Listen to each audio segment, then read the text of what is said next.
Good evening, ladies and gentlemen, esteemed Ms. Zabuzhko, dear panelists, ladies and gentlemen, it's a great honor to welcome you here at the Diplomatic Academy. When the Russian invasion of Ukraine started in February 22, Oksana Sabuschko was on an interview and book tour to Poland. As she later reported in her book, the längste Buchtour, the longest book tour, it was her husband who, at 6 o'clock in the morning, broke to her the news that Russia had started to bomb Kiev and, in fact, many other Ukrainian places. Even more hardship was to follow. Bucha and Irpin, the killing of soldiers and civilians, the torture and mutilation of prisoners, the repression against people in the occupied district, the displacement of millions and the traumatization of even more. Despite all this, the Ukrainian people has withstood a war that is not only the longest and largest and by far most brutal on European soil since World War II, but also carries with it genocidal propaganda and policies. Soldiers, political representatives, firefighters, medical workers, engineers, industrial workers and civilians have resisted the Ukrainian invasion. The war did not come out of nowhere. Before February 22, there was the fateful year of 2014, the attempts to suppress the Maidan, then the Russian annexation of Crimea, the covert operation against Donbass and other places, all costing already thousands of lives. And all this was made by men and women. It did not fall from blue skies. There were the leaders who declared peace and started a war. There are the soldiers and so-called diplomats. There are the secret agents and there are the warmongers in Russian media and their friends in the West. And also, as we just learned recently, those agents who put some anti-Ukrainian stickers on walls here, even in this city. There are those who suggested turning the West into a heap of nuclear ashes and burning alive or drowning Ukrainian children. There are war plans, there are nuclear threats, and there were man-made disasters. And there is an increasing number of covert operations destabilizing Central and Western Europe in cyberspace and in public opinion, with operations against European infrastructure and citizens. The term that has been used for describing the political system standing behind this aggression and threat is totalitarianism. It's a term with a long history going back into the 1940s. It's a term that has been critically debated for decades. However, for tonight it has been used for describing a system that is manipulating its own citizens through aggressive propaganda and repression, and that tries to control their minds. And this, in fact, is what totalitarianism means: the attempt to control the minds of the people. While Nazi and Soviet totalitarianism had a vast arsenal at their disposal, today's electronic media and artificial intelligence make this arsenal even more impressive. However, and I repeat, despite all of this, Ukraine still stands on this 1126th day of the large-scale Russian invasion, or, as Oksana Sabuschko would say, on the 1150th day of February 2022, in the 12th year of Russian aggression. So how is resistance possible, and what lessons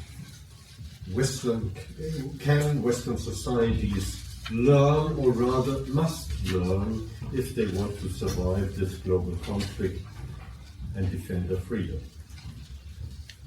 As you have seen from the program, and that's the reason basically why you are here, I assume, we have gathered a very impressive panel for today. The keynote speaker, Oksana Sabuschko, is one of Ukraine's most prominent writers and public intellectuals, the author of some 30 books of different genres: poetry, fiction, non-fiction, and cultural criticism. She earned her PhD in philosophy from Kiev Shevchenko University. Her opus magnum, The Museum of Abandoned Secrets, was published in 2010, and it won several awards, among them for the best novel of Eastern and Central Europe. A recent book that I already mentioned, The Longest Journey, a book-long essay on the cultural and historical background of the current war, won in Ukraine the prize of the best book of the year, and it has been translated into 10 languages. Another of her book was named the most influential Ukrainian book for the 15 years of independence, so this was already some time ago. As I move on to the right-hand side of the panel, Martin Malek is a political scientist who has studied and done research and taught in Vienna, Moscow, Kiev, and Washington, among others, at the Polnitz School of Advanced International Studies at Johns Hopkins University. He is the author of 300 publications. He is an expert also in Ukrainian developments, and the recent most book by Martin Malek, Das Bundesheer steht bereit, is on Austrian General Jansa, who in the interwar period had advocated resisting Nazi German invasion of Austria. And the panel will discuss this also with an eye on the Ukrainian experience. Then to Ms. Sabuschko's right, so moving to the left, Konstantin Kaiser is a philosopher, author, poet, and specialist on exile, the history of exile. For 30 years he was the editor of the journal Zwischenwelt, and he was more recently the founder of Zwischenwelt International, which is carrying on the legacy of Zwischenwelt by publishing inspiring and thoughtful essays on current events. And the moderator will be Sonja Plessel, an author who has worked for Zwischenwelten and now is publishing in Zwischenwelten International, and who has contributed many impressive and rich essays to these journals on today's topic. And so I'm very much looking forward to the discussion, to the panel debate, to the statements. But first and foremost now, I would ask Ms. Sabuschko for your keynote. The floor is yours. Mine? I'm the first one? Yeah, you're on the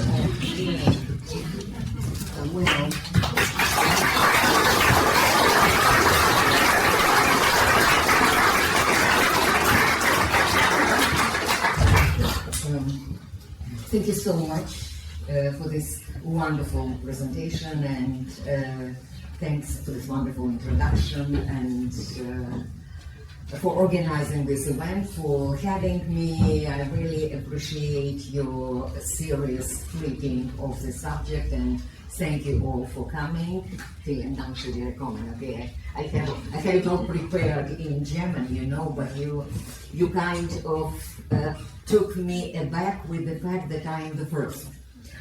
Because that's the problem. I have to warn you. Yes, my weak spot is timing.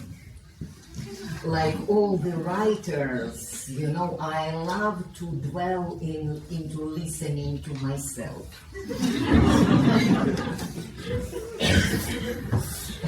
Well, that's one of the side effects of being a celebrity, you know. So I have to excuse myself, and I have to in advance, yeah. And actually, I thought that it will be the other way, that my distinguished co-speakers will be the first, and then in the end I'll have all the remaining time for myself. Okay, but you really put me, you know, into your strict Austrian discipline. So I have to obey the timetable and to make my points in 30 minutes. But before I will, I'll share another secret with you. I've already read the speeches of my co-speakers, and they were absolute, so I know what they are going to talk about. but the title of my speech that you read in the program was established, goodness, some 3 or 4 months ago, and the history has accelerated its speed since then so quickly. And the speeches of my co-speakers are so thoughtful and thought-provoking and thought-inviting that I've been rethinking homework, you know, as you can see. I do have it all prepared, done, brought from home and everything, but I've decided, I've chosen somehow to shift a little bit. You know, the accents and to focus more on the issues which I initially treated as secondary. So what I've initially left, you know, to be discussed if there will be time.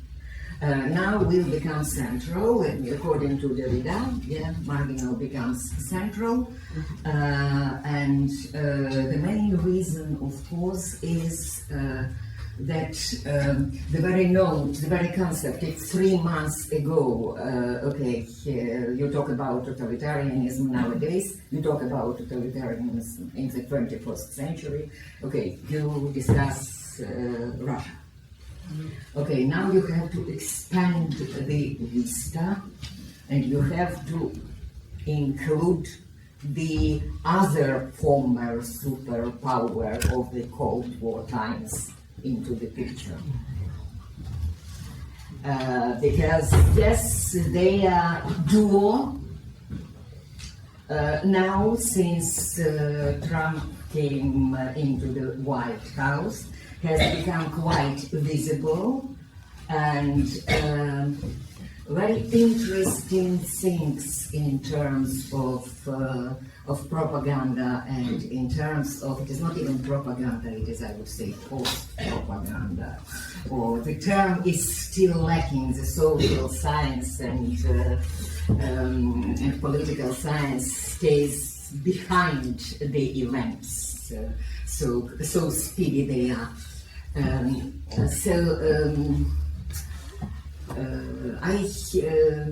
For myself, I describe it, and I suggest this as a kind of a working term.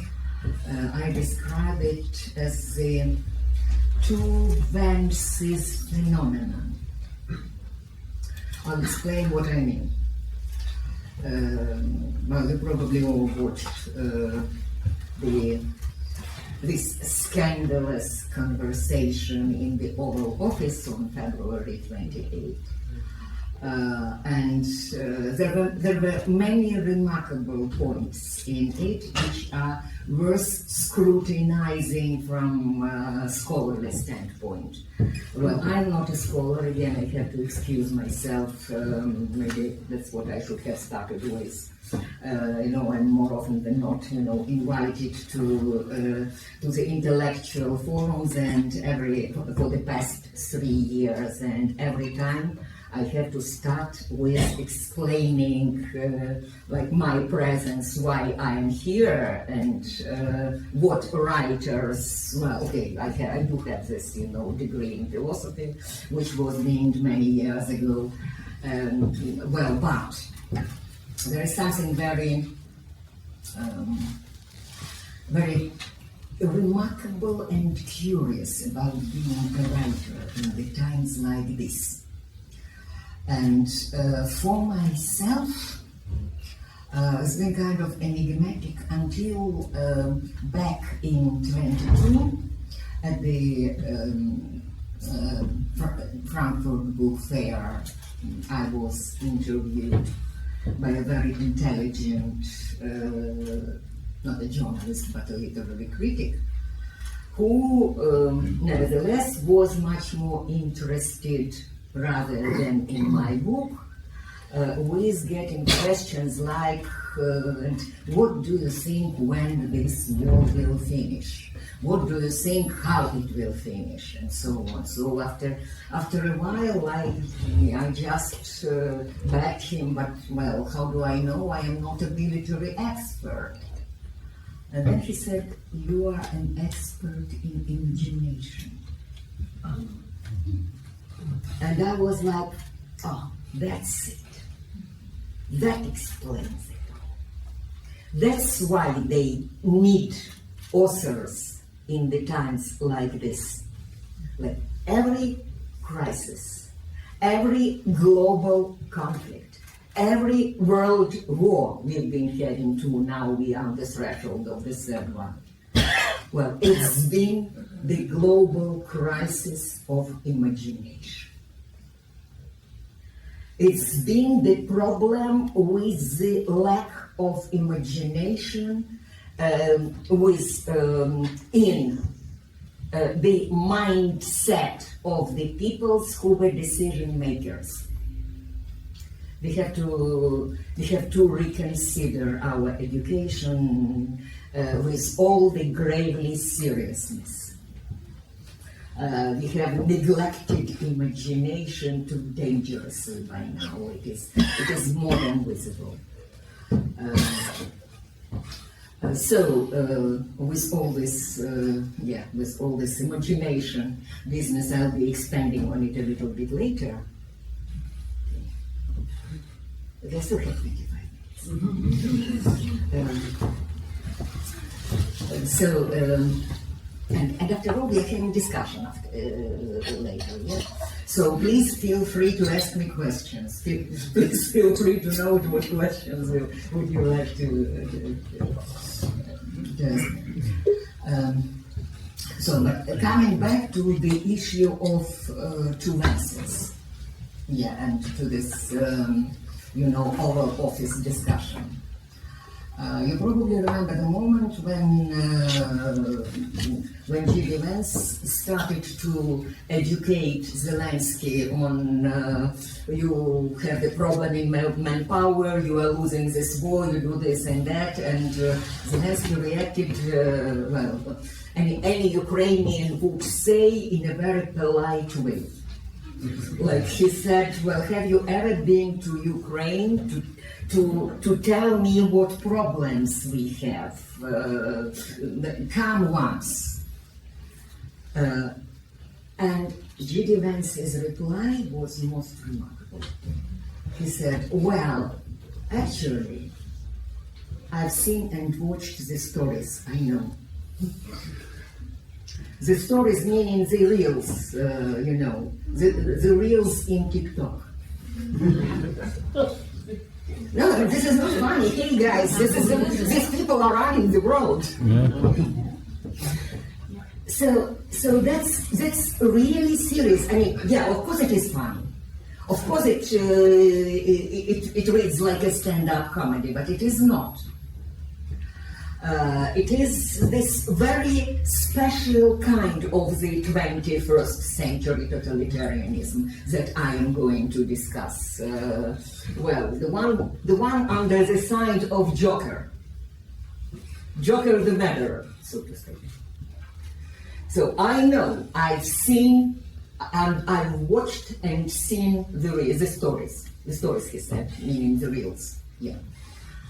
And that's a very, very serious, gravely serious point. Timothy Snyder, in his Road to Freedom, which I'm sure you have read, well, he speaks of how propaganda, what are the terms, rejects factuality and demolishes factuality. But it is more serious than that, I would say. So G.D. Vance made a step further. It is not just demolishing factuality. It is, I would say, unfactualizing reality. Unfact, well, as a term similar to Orwell's unperson, you remember from 1984, yeah? So unfact, according to the Webster's dictionary, is a deliberate falsehood made as a fact.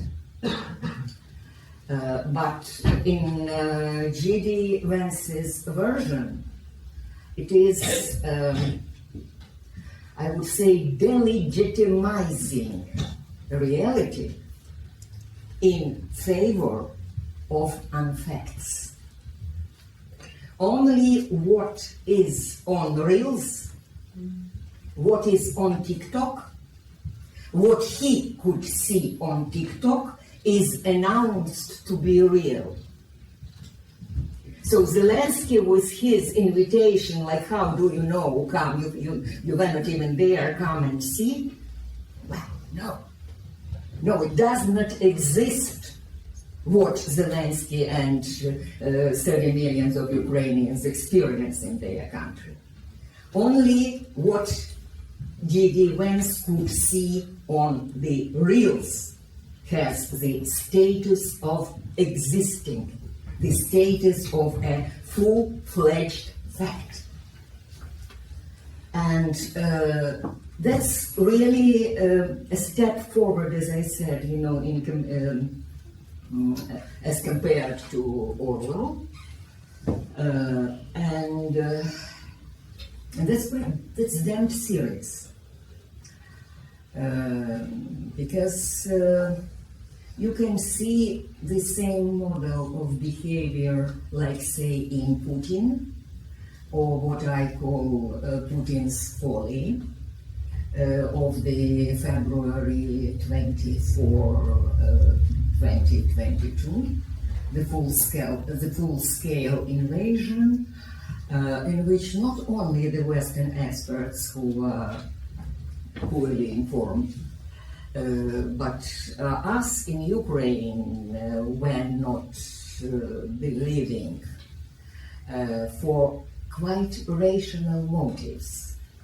A high-ranked military officer 2 days before the invasion, when I was about to leave to Poland for my 3 days book tour, was convincing me that this 200,000 army Russian army gathered along the Ukrainian borders is merely bluffing, because you can't take, in terms of military strategy, you can't take a 40 million country with 200,000 army.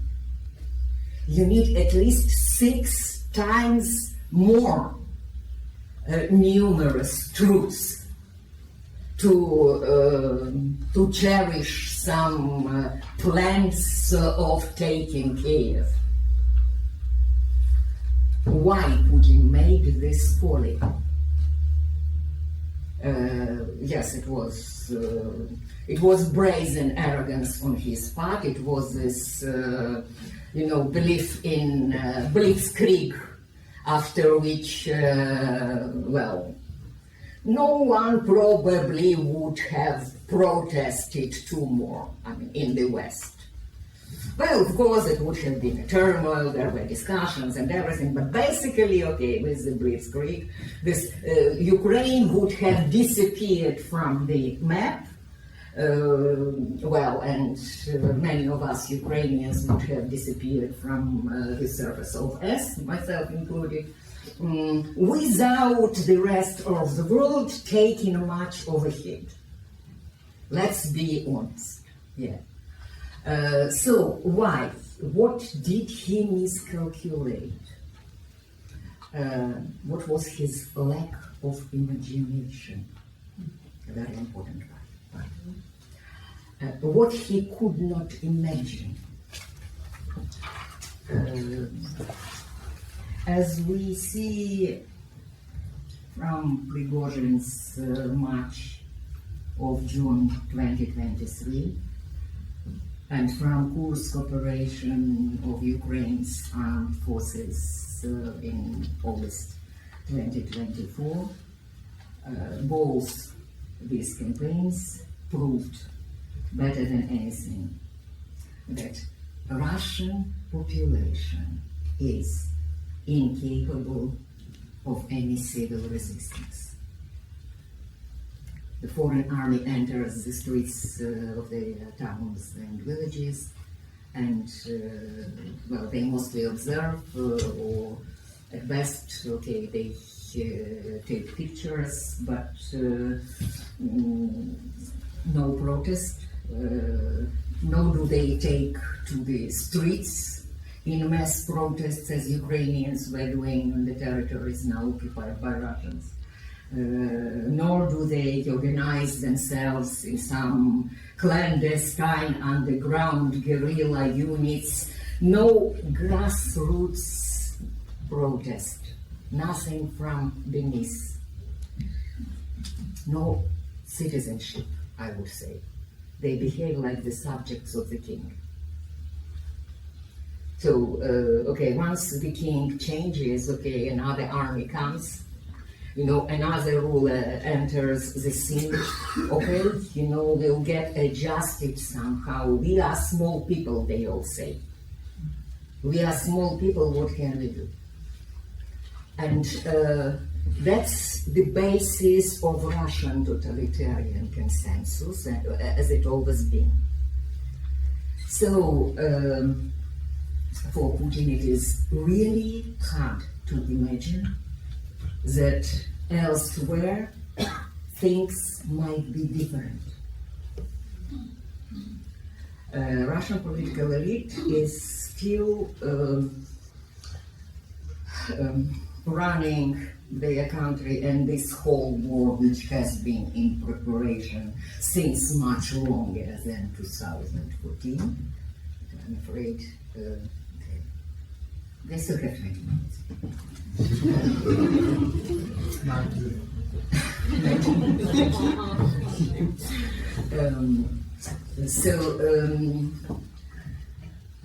So what they are, there was this, I would say, basic tenet pronounced by the late Boris Berezovsky, Russian oligarch who was the architect of the contemporary Russian political system. His statement was, why to buy a factory if you can buy a director? Meaning how you win country after country, how you can subdue the whole world just by buying elections, by buying presidents, by buying prime ministers, by winning the elections. So this is the technology which they believe in. This is the technology they try to implement, they've been trying to implement in Ukraine in 2004. And it resulted in Ukraine with the Orange Revolution. A light of hope for the rest of humanity. That was totally unexpected, yeah. Like everything was already done, everything was fully prepared, and here it comes out that all of a sudden, a country is not a factory. And to buy a director does not mean to to own the factory and to impose your own rules upon it. So I mentioned 2004. That was Putin's first attempt to win Ukraine peacefully. The second came in 2014, and it was not peaceful any longer. 10 years of preparation. I skipped that part, from my speech. I wrote about this with lots of juicy details in my longest tour, this Die längste book tour. So I just make a footnote, okay, read, please go and read about this part, in the book. So 2004, 2014. It did not work in 2014 either, and both times, both in 2004 and in 2014, it did not work due to the grassroots resistance of the Ukrainian civil society. So, the third attempt, 2022, and the same folly, the same mistake. He still was not convinced two previous times, neither in 2004 nor in 2014, with the fact that this grassroots protest, that the civil society exists and can present a real force in reshaping history. That's the rejection of reality, yes, speaking in Tim Snyder's terms. That's the demolishing of factuality.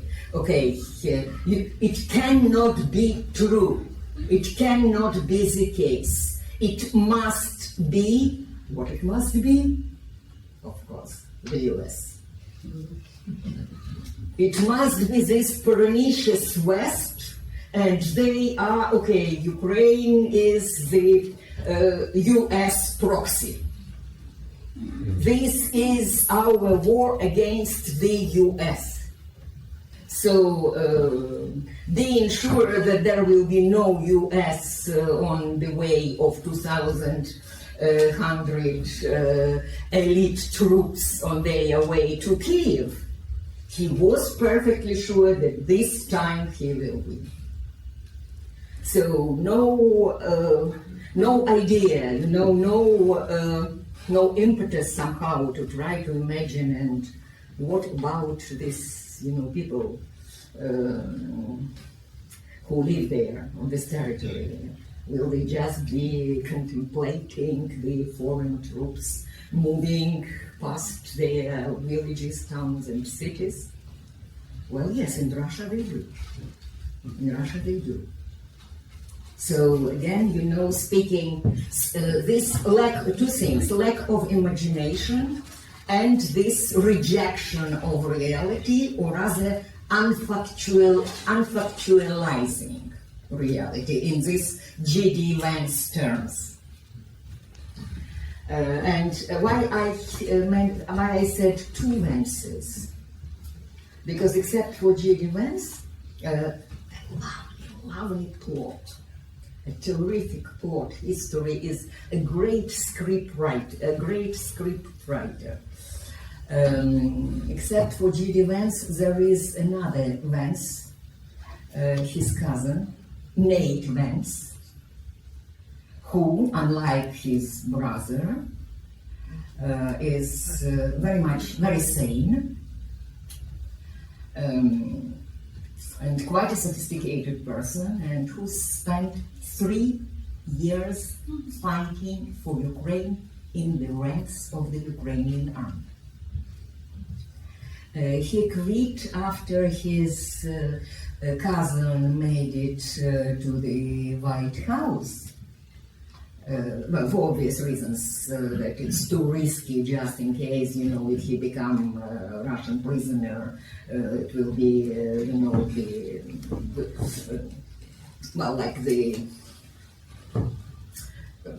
kind of dangerous, okay, because Russia will have an additional mechanism to put more pressure on Ukraine and so on. But he gave an interview to CNN, and I strongly recommend to watch this interview, except for all these reasonable things that he says, that he is saying there. He was asked by an interviewer, did he try to get in touch with his brother, his second brother, now Vice President of the United States, to tell him how the things in Ukraine are, and he said, yes, I did, I tried many times. He refused the contact. So it's precisely this choice. He does not want to know how these things are there.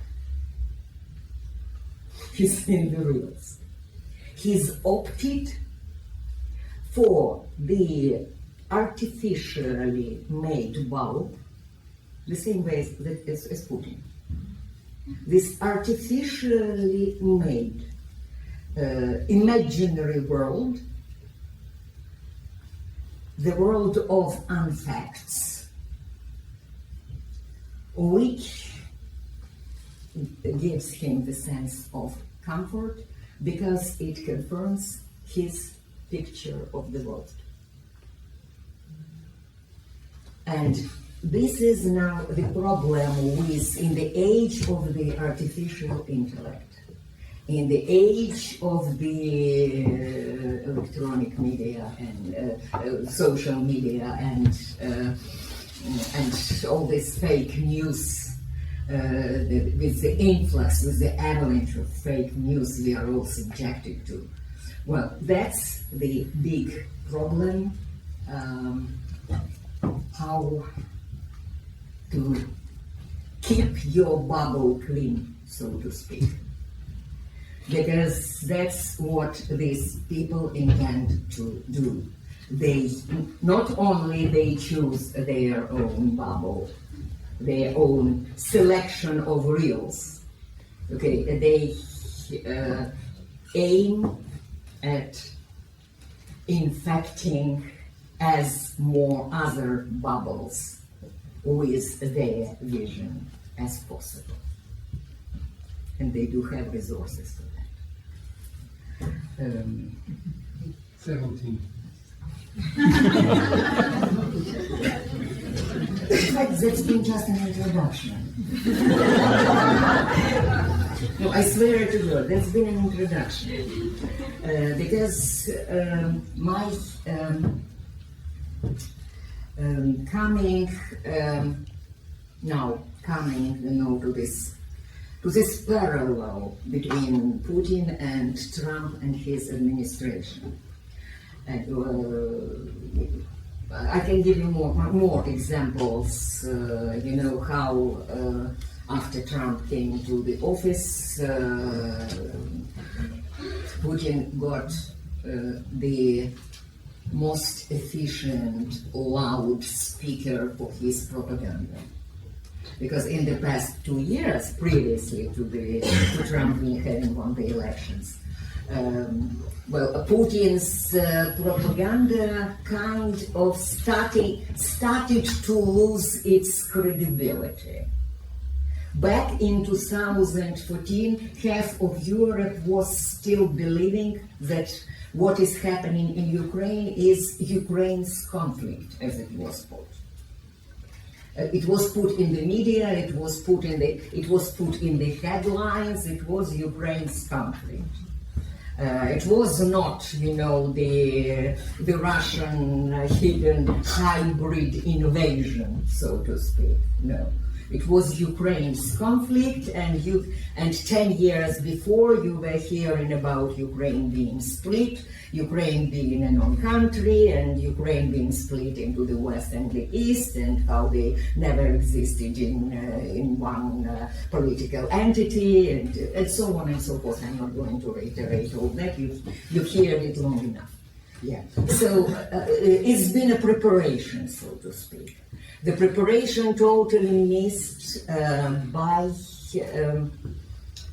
not only by Western politicians, but most importantly in that matter by, I'm sorry, Mr. Malek, by Russian scholars, by Slavic scholars of the West, by Slavic studies. That's my, no, nothing personal, no, it is not about you, no. It is about another crisis, it is about the crisis of the whole discipline. You agree, yeah? Good. Yes, because, well, again, okay, another footnote. Well, back in 2022, I published a big essay in Times Literary Supplement entitled, or rather subtitled by TLS, How to Read Russian Literature After Bucha, which caused a havoc in the Slavic studies, in Western Slavic studies on both sides of the Atlantic. I mean, it's been translated into some several languages. After a month, my agent stopped counting, and there were lots of discussions. It was really lots of discussions because, like, for the first time,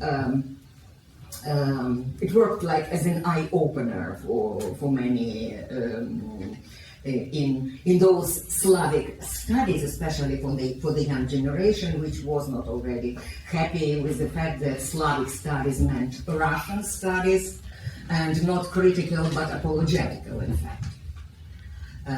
So what was totally missed while these people were enjoying the beauty of Russian literature and writing their thesis, defending their dissertations on Lyudmila Ulitskaya or Vladimir Sorokin, who were never published in more than 3,000 copies, they totally missed the mainstream of the Russian culture of the 21st century.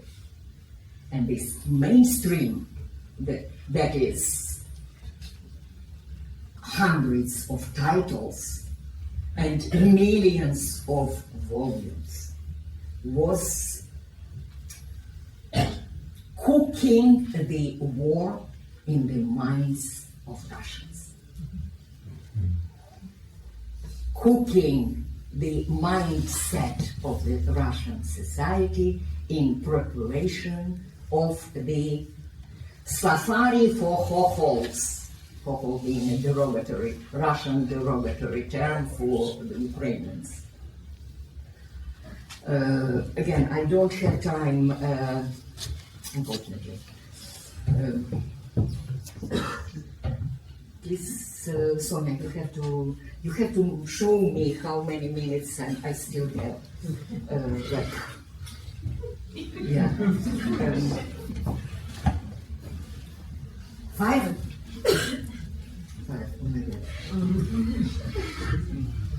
Okay, goodness. Yeah, okay.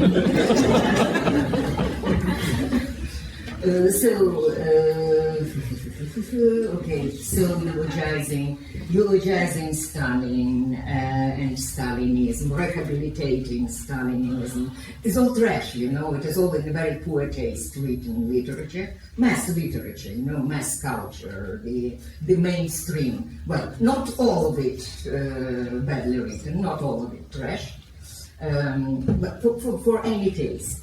But what they have invented, they invented a special genre of historical fantasy. Rewriting history. Rewriting history, it's called popadancy.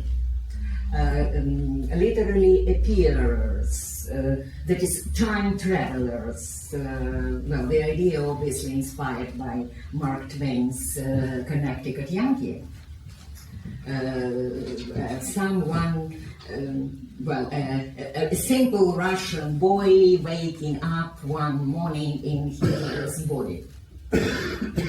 And what does he do? You know, to fix the world. One of the biggest misunderstandings about Russia in the West, by the way, is that Russia is anti-German Nazi. It is not. Russian trauma about the Third Reich was and remains Hitler's betrayal.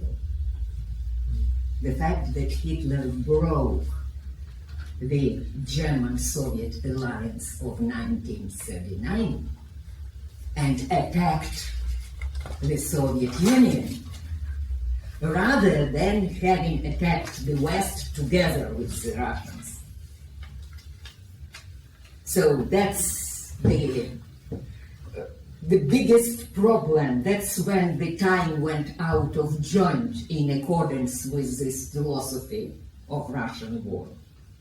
Totally missed by Russian scholars in the West who after all know language and who could have read all that in the original and who should have informed your society, well, all their societies, you know, in every country about what's in the air, what is coming up, what is in preparation. Well, they didn't. They failed. So this rewriting history, fixing Hamletian vision, you know, the time is out of joint, or cursed plight that I was ever born to put it right. Russia is born to put it right, you know. Russia is born to attack now, you know, to fix what's been broken back in 1941. Yes. And of course, Ukraine now is in the position, the important point, again, more than once missed in the reception of Russian propaganda in by the West. We are Putin's Jews.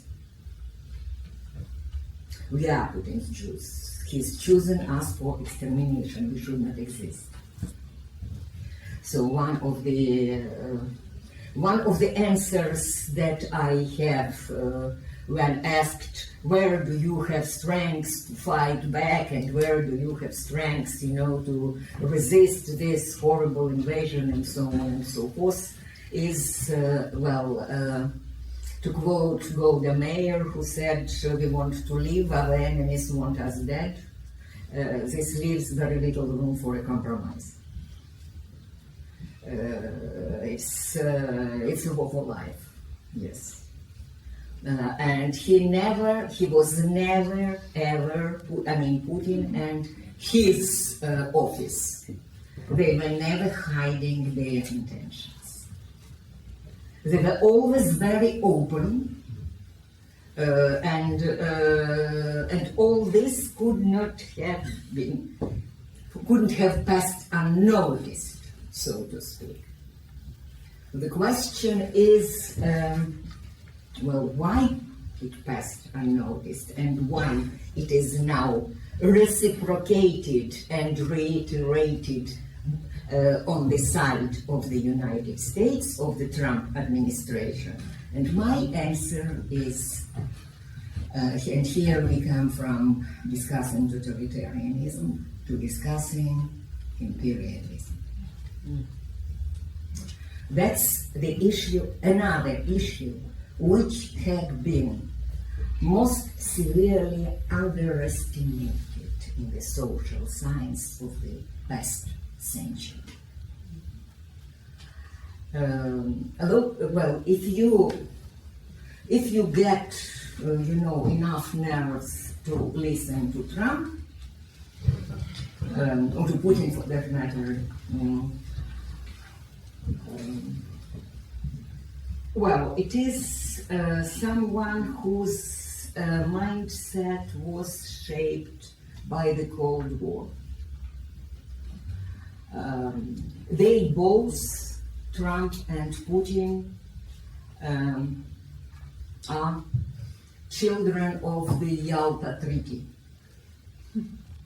where three big, strong men, rulers of three big countries, decide about the fate of the small.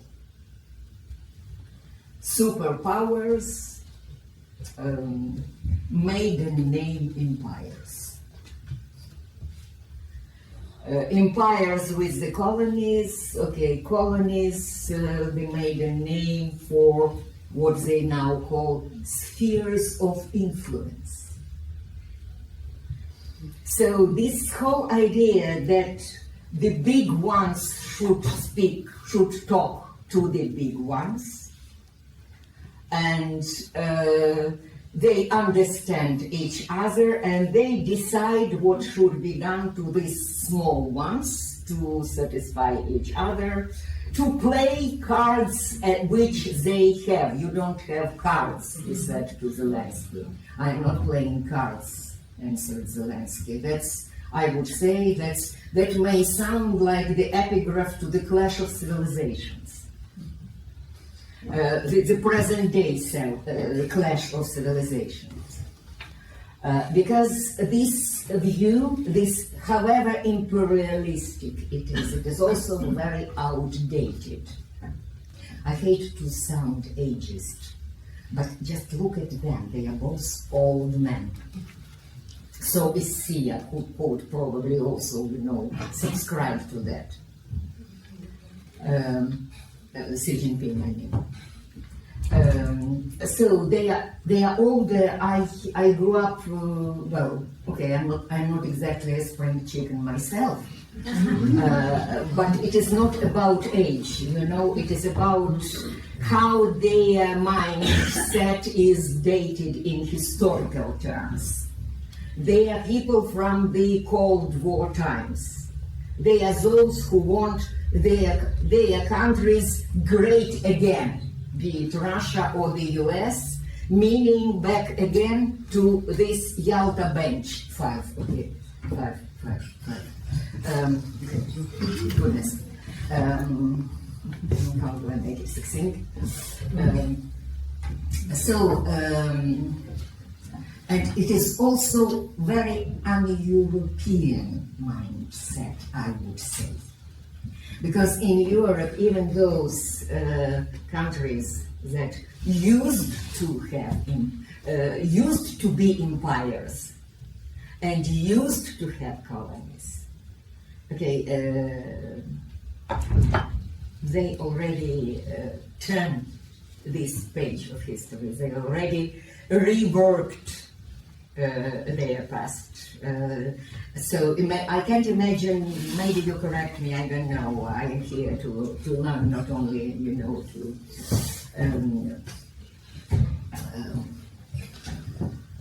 to share my own knowledge. But for me it's really hard to imagine some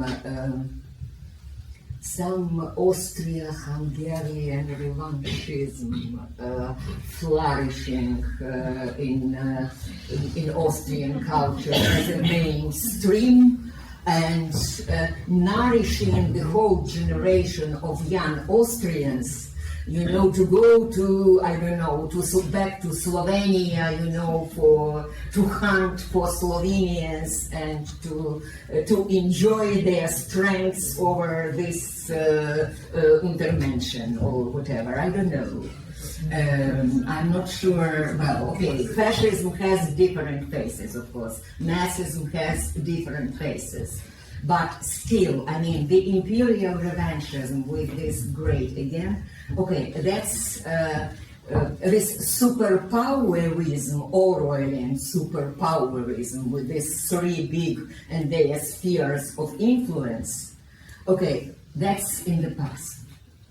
That's in the past. What should be told to Europe's credit is that Europe managed to preserve diversity. Diversity, cultural diversity, the diversity of identities, all this is connected not with the empire, but with nation state. Neither the US nor Russia are nation states, and never been. They are both empires, okay, compiled in different ways, but that's another misunderstanding about Russia. Well, every time I hear Russian people, okay, like in some ethnic terms, there is no Russian people in ethnic terms. Russian citizenship, yes, you know, but Russia is a multi-ethnic empire, which has always been ignored, again, you know, by Slavic studies. It is multi-ethnic empire populated with, you know, since Middle Ages with different tribes, Finno-Greek, Turkic, Paleo-Asiatic, whatever, and they do resist extermination. They do resist Russification until now. Until now, they have their protests, and they are rather mass protests, and under Putin, in support of their native languages, in support of their native cultures. All this is happening somewhere in Bashkortostan, in Tatarstan, in all these parts whose names most of specialists in Russia, Western specialists in Russia, have problems with pronouncing. Okay, I see that you are, okay, our model host is already looking time. So what we are trying, what we are fighting for, to put it very, very briefly and very roughly, we are fighting for this European project of diversity on equal terms against the Orwellian version of globalization. You may say it's anti-colonial, you may say it's, okay, national liberation, you may say it's for democracy, all this will be true. But in big terms, thinking global now, yes, you can say that it is the end of 300 years old cycle, what we are experiencing. It is a small pleasure, because shifts, tectonic shifts like this in history are very interesting when you read about them in the textbooks some half a century later. They make exciting plots and great material for historic books and historic films and everything, but they are not particularly pleasant to live through. So yes, but nothing to be done, okay? We have entered this epoch of neo-Orwellian totalitarianism, mix of Orwellian and Huxleyan, I would say. I don't already have time to develop on that. Okay, I expect questions. Common questions, yes. But I'm absolutely sure and absolutely positive that no matter what, history cannot be halted. It can't be turned back. It can't be, okay, it's a matter of speeding the process, of helping it moving quicker or slower. Slowing or speeding, okay. Well, slowing or speeding, of course, translates into the years of human life. And, well, like, for history it doesn't matter. Okay, history calculates in big terms. Well, we are mortals and we are here for a very short term. So, of course, this process of winning over the past, pretending to be our future, the sooner we will win over this past, the better for us all. Well, but yes, the period of turbulence started, so let's fasten our belts.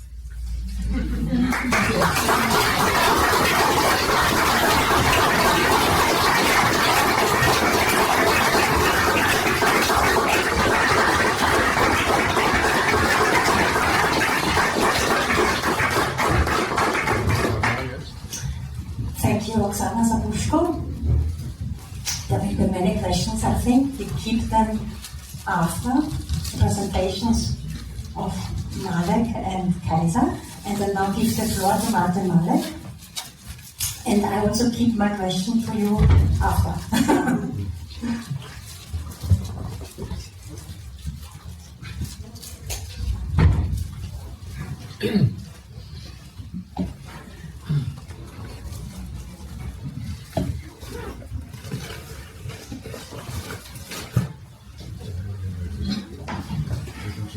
Good evening, ladies and gentlemen. I'm very glad to have the possibility to address you today. This was made possible thanks to invitation by Mr. Kaiser and Mrs. Blessel. It's of course a great honor for me to be at the same event, at the same podium with one of Ukraine's most outstanding writers. Of course, I would not have been invited if I had written a book, this one, about an Austrian general who is barely remembered in the Austrian society today. My investigation, as it becomes clear only in the last chapter of this book, is also and especially concerned with the conclusions that can and should be drawn for the present from the European events in the second half of the 30s of the 20th century that led to the Second World War. What can be said about the, so to speak, hero of this book, Austrian General Alfred Jansa, and the world historical events in which he was involved? He was born in 1884 in the town of Stanislav, which is today known as Ivano-Frankivsk and is a part of Ukraine. This is an astonishing fact which somehow connects him with today's event. Mr. Jansa decided to become an officer. He made a career in the armed forces of the Austrian-Hungarian monarchy. I don't want to go into details, this is not relevant for us today. I only want to mention a couple of important events in his life. He, of course, fought in the First World War. He was mainly a staff officer on several fronts. Among them, the so-called Russian front, the Middle Eastern Europe. Then as a matter of common knowledge, the Austrian-Hungarian monarchy, together with Germany, lost the First World War, and Mr. Jansa obviously couldn't do anything about it. In 2 years after the Second World War, Jansa, as an officer, again joined the army of the Republican Austria, the Bundesheer, that it was, and by the way still is, called. In 1932, he was transferred to the central apparatus of the Defense Ministry. In 1933, he became military attaché of Austria in, of all places, Hitler's Germany, in Berlin. He was, however, responsible for Switzerland as well, but that was, of course, not that important. He remained in Germany until 1935, which means that he was not present in Austria during the crisis year 1934. In 1935, in Germany, of course, had the possibility to learn almost everything, or a lot, about Hitler's regime, and he had never any illusions about it. He was totally aware of the fact that this was a totalitarian regime, that it is dangerous, and that Austria sooner or later will have to face the consequences of Hitler's militarism and imperialism. Well, in 1935, Mr. Jansa, who was, by the way, never a Democrat in the sense that as we would know it today. He was a very conservative-minded person. Some say monarchist, but he was certainly no Democrat in today's sense of this word. But nevertheless, he was an Austrian patriot. And when he became the chief of the general staff of the Austrian Armed Forces in 1935, he gave orders to elaborate a defense plan, the so-called Jansa-Plan, plan of General Jansa.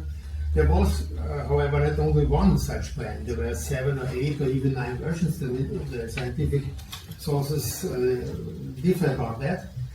But be that as it may, Mr. Jansa had the intention to prepare Austria somehow militarily to invasion of the German Wehrmacht. Because especially after 1935, 1936, the then already authoritarian leadership of Austria, there was the so-called cooperative state, or Austro-fascist Austria, as one could say, which was doubtless authoritarian and not democratic regime, but it was not totalitarian in the sense as Hitler's Germany was. But nevertheless, it promoted an independent Austria, and this was, of course, just the opposite of what Hitler wanted. He wanted to, as he called it, reunite Austria, where he was born, as you know, with Germany. However, The leader of this authoritarian Austrian regime, the Federal Chancellor Schuschnigg, was not really enthusiastic about General Jansa's plans. And in the beginning of 1938, he finally managed to get rid of his chief of the general staff. I cannot go into details. It is of course quite complicated, but Jansa had to step down, and then followed the notorious meeting of Hitler and Schuschnigg in Berchtesgaden in Germany, where Hitler basically threatened his Austrian counterpart and forced him to accept conditions which were only beneficial for the Austrian Nazis and of course for himself, for Hitler. But Jansa at this time, or formally already, almost was retired, and a few weeks later, the German Wehrmacht entered Austria without any resistance. This means that the Jansa-Plan planned to defend Austria by military means, at least for a couple of days, was not implemented. It was not carried out, and so Austria experienced the so-called Anschluss, and it disappeared from the political map of the world for more than 7 years.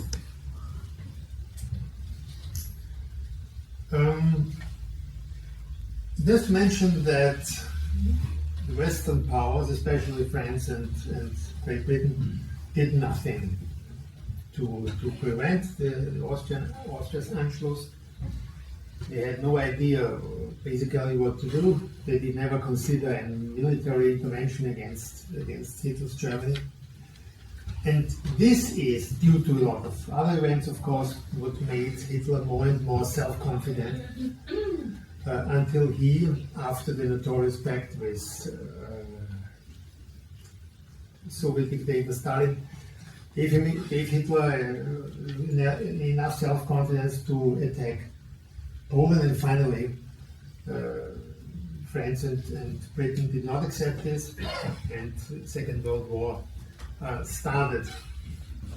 Mr. Jansa, I only want to say a couple of words about his further fate. Mr. Jansa, he had, so to speak, good luck. A lot of officials of the authoritarian Austrian regime, of the Schuschnigg regime, were arrested, imprisoned, or even put into concentration camps by the Nazis. But Jansa, he was sent into exile. He had to spend the entire war in the German town of Erfurt. And that was that. And he lived there for several years, and he survived the war, but after the war he did not accept any official positions. He was basically retired. Okay, why is this important? One could ask. Does it have any significance for today? Or is this only some nice memories about the past, which do not affect us? I would say it is highly relevant. If you look at it from, so to speak, the right angle. Why?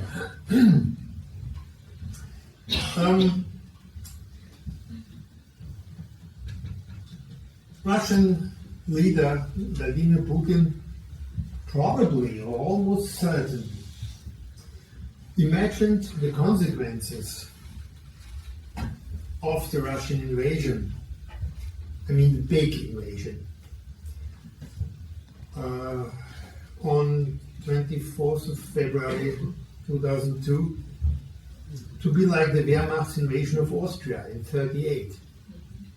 Back then, I mean in 1922, there was a lot of talk about, as the Russians said, Budem v Kiev, we will be in Kiev in 3 days, where they wanted to stage parade of their victory. and they were very surprised to learn that Ukrainians behaved totally different from what the Austrians did in March 38. The Austrians just accepted what happened. The Ukrainians did not. And not only the armed, so to speak, armed forces of Ukraine were capable to implement very, very harsh resistance to the Russian invasion forces, but almost entire of the Ukrainian society. We have, Mrs. Sabuschko has mentioned the absence of grassroots initiatives in Russia. In Ukraine, it's just the opposite. The Ukraine is, so to speak, the country of, one could say, grassroots initiatives and actions were invented. We've seen that already on several occasions. We've seen that during the Orange Revolution. We have seen that during the Euromaidan, and we see it now. Because it's quite clear that without the support of the society and of millions non-soldiers, so to speak, I mean not members of the armed forces, but other people who do a lot in order to keep the Ukrainian war machine running. This, I would say, is one of the most important features which so far have guaranteed Ukrainian survival, withstanding the Russian onslaught. And we should always keep in mind that the Russian invasion basically has not started in 22. It had started in 2014 with the occupation and annexation of the Crimea Peninsula, and then a couple of weeks later, during the so-called Russian Spring, very cynical name, if you want to hear my opinion, Russian secret services and the armed forces unleashed a war in the eastern Ukrainian region of Donbass. And that's where the armed resistance started. There was almost no armed resistance in Crimea, but it started in Donbass, where Putin was confident that he can just repeat the scenario which was applied in Crimea in February and March 14. All this means that Ukraine's resistance meant basically that Russia could not just take over Ukraine as it was planned, doubtless, as Hitler had taken over Austria in March 38. According to Putin's opinion, which he has outlined in the public many times, Ukrainians and the Russians are basically one people, which is tragicomical to a lot of reasons. One of them is that basically the Russians in Russia, so to speak, bombed the Russians in Ukraine. For what reason, basically? But there are a lot of contradictions, and maybe it makes even no sense to examine them. But in 38 in Austria, we had unfortunately a different situation because a lot of Austrians were convinced that they were Germans. That what so to speak, the common sense. In Austria of the interwar period, many people, not all of them, but many Austrians thought that they were basically Germans. And this, of course, made Hitler's task to intervene and to annex Austria much easier than it would have been in another case. Well, I come to my conclusion. The main conclusion of the pre-war events, or one of the main conclusions from my point of view, in our context is that if you have to deal with a revisionist, imperialist military power like Hitler's Germany, which was ready and prepared to apply massive force, could not be stopped, tamed, or diffused, or even integrated in some kind of common security system, but only through determination and firmness. And General Alfred Jansa clearly understood this back then. However, the fear of resolutely defending oneself against an aggressor often leads people to sugarcoat reality. This was the case with Hitler in Western Europe before the Second World War. And it was the case with Putin at least until the major Russian attack on Ukraine in February 22, and still is, to a certain extent, in Western Europe and in Trump's America.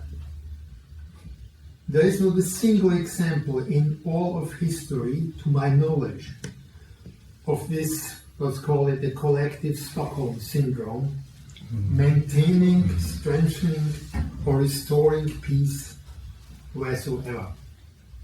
Thank you for your attention.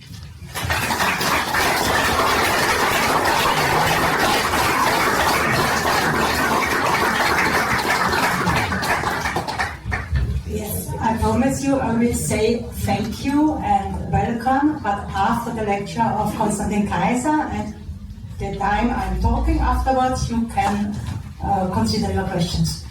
So Konstantin Kaiser will now speak about anti-nationalism. Thank you, Martin Malek.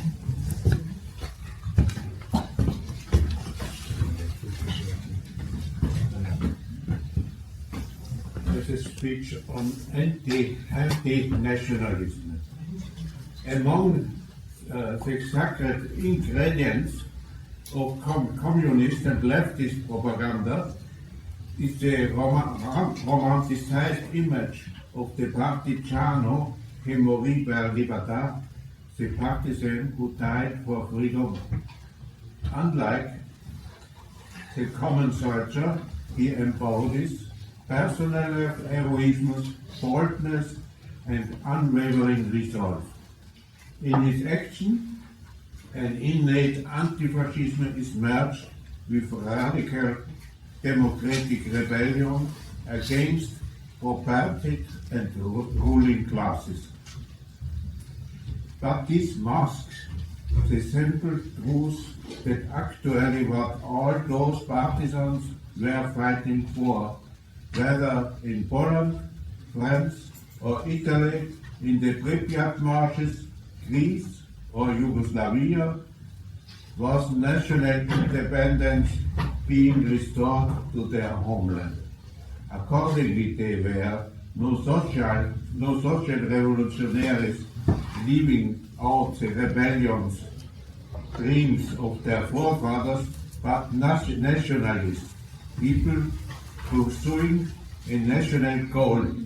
They were just like the Austrian Jews, exiles, who all across the globe campaigned for the establishment of a free, independent Austria.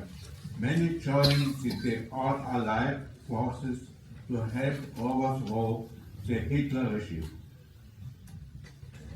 The Austria,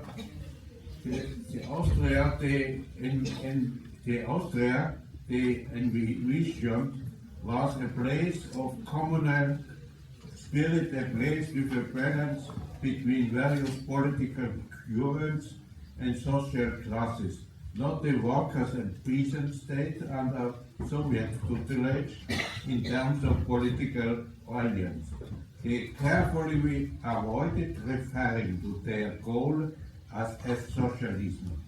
They even avoided speaking of a democratic Austria so as not to alienate royalists or monarchists. Their only condition was an independent Austria. The resistance The resistance fighters within Austria itself were also nationalists in this sense. Thousands perished under guillotines or in a concentration camps for the sake of the freedom of Austria. And their resistance to the totalitarian regime has been honored. However, much less recognition has been given to their nationalism, a nationalism that has resisted the erasure of Austria from the world map.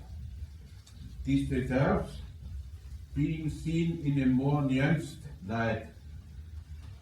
To this day, the question of these victims' motivation and worldview under the Nazis has not been given comprehensive answer. A confusion of ideas always goes hand in hand with a confusion of terms. In Austria, the term nationalist or nationalist is used to refer to those who even after 1945 clung to the idea of going back in history by unifying with Germany. They felt and still feel committed to the great German culture, long harboring the Pan-Germanic vision of uniting all German speakers in a single state. We know that such ideas were abandoned by the French-inspired New Right movement of the 1970s. Since the past basis of power being forged, re-emerged as too weak to fulfill fantasies of Aryan race world domination. The Pan-Slavic aims of today's shrinking Russia have run into a conflict with demographic realities and in the same way. Now alliances with Indo-Germanic roots are being sought. Just think of Aryan Iran.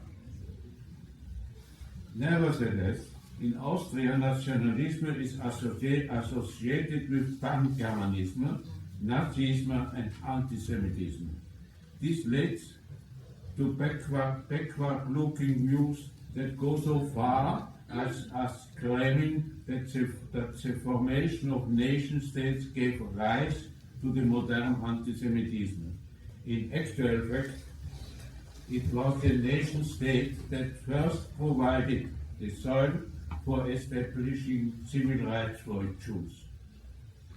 To this day, unresolved questions and unfinished disputes continue to reverberate in Austria about the Yugoslav wars from 1991 to 1999.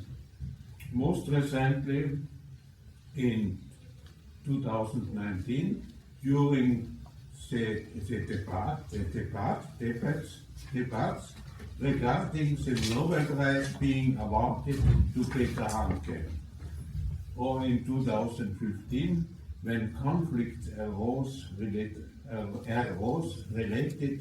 to Veronica Sayer's important book about Yugoslavia, Forellenschlachten, after the organization Aktionsradius Wien cancelled a previously announced reading and discussion with Sayer because they could not identify with Sayer's critical stance toward Serbian hegemonic ambitions, and their brutal at times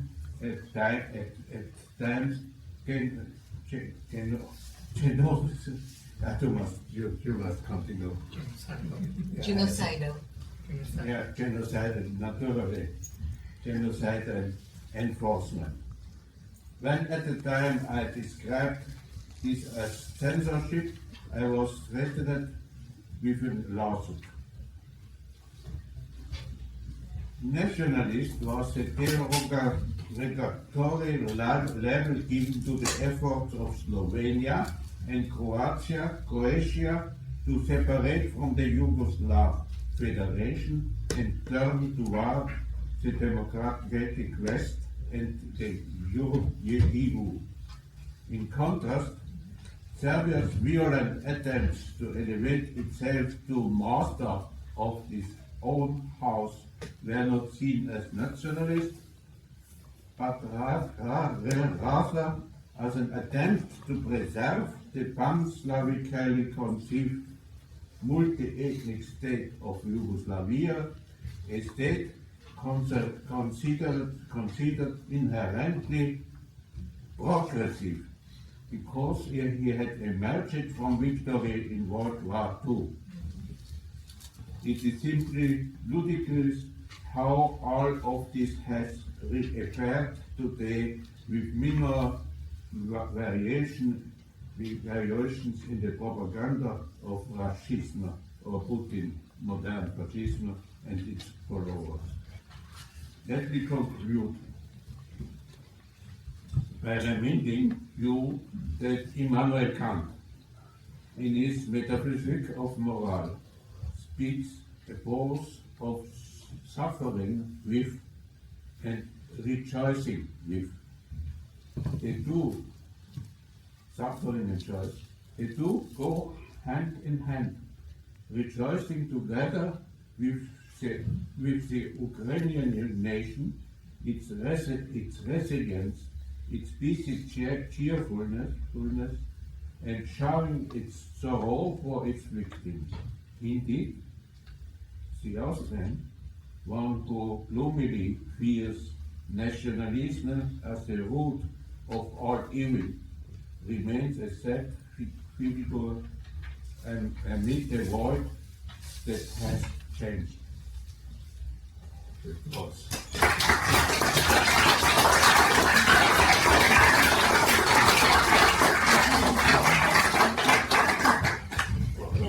Konstantin Kaiser is a poet, a man of enlightenment, and of course he speaks French.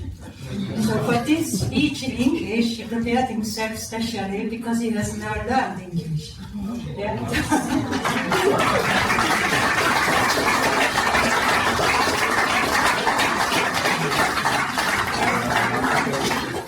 Imate danke translator Cinzia Kubacek. She is not here, she is not, was a little sick, and another time I can, you can see also, and the greetings from, okay. Yes, before we open the round of discussion, I would just say my obligatory thank you. First to Wolfgang Mueller, Deputy Head of the Institute of East European Studies, for his warm and very meaningful welcoming words. Thank you so much.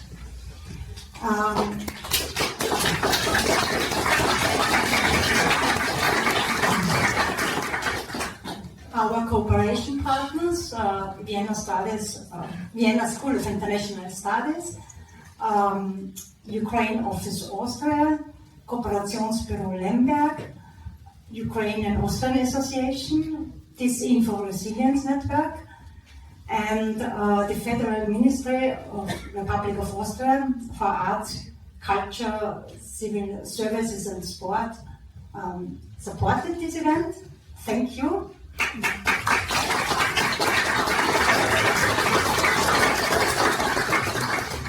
And now I let you think about your questions. In the meantime, I ask my first question to Oksana Sabuschko, because one of the most important books for me is Der lange Abschied von der Angst. Long Farewell to Fear, published by Droschel in 2016 in German. And in this book she recapitulates also the feeling of fear in Paris after the attack in Bataclan. And I would like to ask her, she once said that you have to make a hierarchy of fears. If you could explain what you mean by this. Thank you very much, Sonia. I love this essay too, I must say, and I appreciate Droschel having published it, a separate book, though I'm not sure it was very commercially successful. Well, but maybe someday, okay. Because it's an attempt, to discuss some things. It was written back in 2016. Already, we were the country at war, and we in Ukraine were speaking, it was, after the Minsk agreement, when the rest of Europe had kind of forgotten about this turmoil in Ukraine, or Ukraine's conflict, or whatever. And to me, there's all this, Cassandra complex that I've been suffering, for many years. I've been writing about the war I smelled the war in the air for the first time in 2009.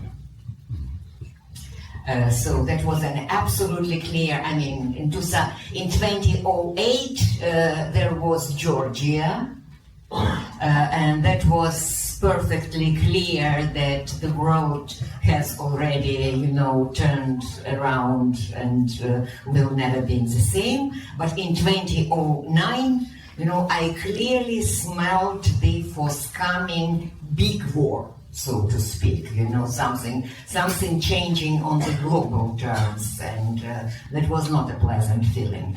So this essay, in this essay, I tried somehow to answer the question which is in the title of my presentation, and which I kind of screwed. Because of lots of changes that has taken place in the meantime,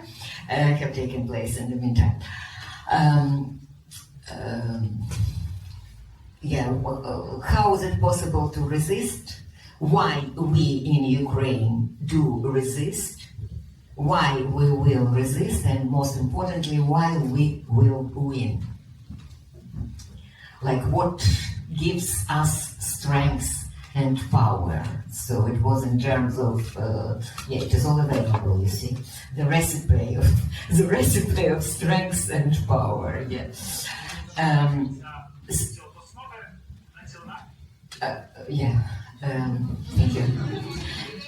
Thank you. Speaking of the hierarchy of fears, this basically comes from Clausewitz. It's not my invention. Please, can you find your mobile and... Yes, Russians here. Just lovely ladies. So the idea of the hierarchy of fears. I first wrote about it in this huge novel of mine, this Opus Magnus, this Museum of Abandoned Secrets. It's the dialogue of two underground soldiers in the World War II. But the concept I borrowed from Clausewitz. Like every soldier has fear. It's normal. Every warrior has fear. There are no fearless people. That's abnormal. Okay, fear is a physiological reaction to danger. We are all nature programmed, to have fear in the proper moments of when our security is endangered. So why do people volunteer to go to the war? why do people, just civilians subscribe to the so-called TRO, we call it, Territory Defense Organization, yeah. It was all terror resistance on the February 24, 2022. And most of those men who volunteered to this territory defense, they later went to the front. Just because in these territory defense units, you know, they got some military training, basic military training and basic military experience. Knowing very well that they might be killed, yes, so they risk their life, okay, because there is something that is more fearful to them than to lose their life, which is to lose the continuation of their life in their posterity, in whatever form.